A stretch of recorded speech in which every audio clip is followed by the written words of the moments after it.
So these are the Sunshine Forever coasters, and what we're looking at to begin with in terms of a tutorial is a tutorial for the front post stitches here.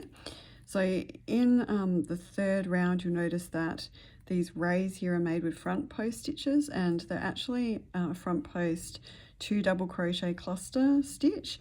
I thought it would be helpful to actually demonstrate how we make that stitch to supplement the written instructions.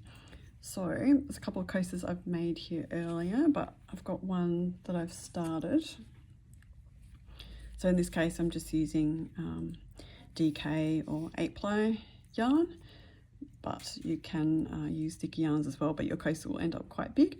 But as you can see here, I've made the first round and then I made the second round, and now I'm on to the third round. So for this particular stitch, I've already made the first 2 stitches from the third round, but now I'm going to make the front post 2 double crochet cluster stitches. So with that, what I want to do is yarn over, and first of all I'm going to make a front post, or start to make a front post double crochet around this first stitch post here. So yarn over, pull through a loop, yarn over, pull through 2 loops.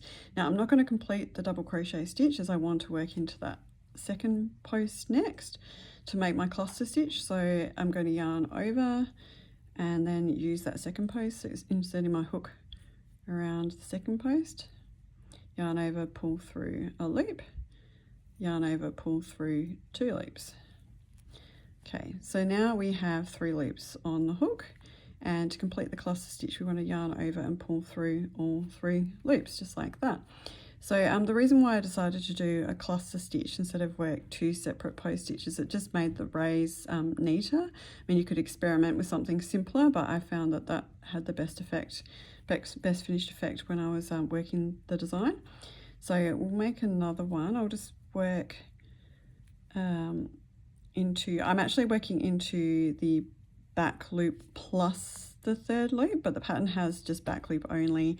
For most typical tensions, working in the back loop only would be sufficient. I'm quite loose when I crochet, so I'm just using the back loop plus the third loop, but it's probably not necessary for your coasters. So anyway, I'm just going to make those 2 half double crochets in the back loop and the third loop in my case. So 1, 2. Now we're going to work the cluster stitch again. So yarn over. Now we're looking at this first post here. Yarn over, pull through a loop, yarn over, pull through 2, and keep 2 loops on the hook. So then we'll work into the next post, around the next post. So through that next post, yarn over, pull through a loop, yarn over, pull through 2. So now we've got 3 loops on hook that we're going to finish our cluster by yarn over and pull through all 3 loops on hook. So you see that we're starting to form those rays. So that's how we work the cluster stitch, and I would continue in the same manner the whole way around to complete that particular round. The stitches work the same way throughout as well for the other rounds.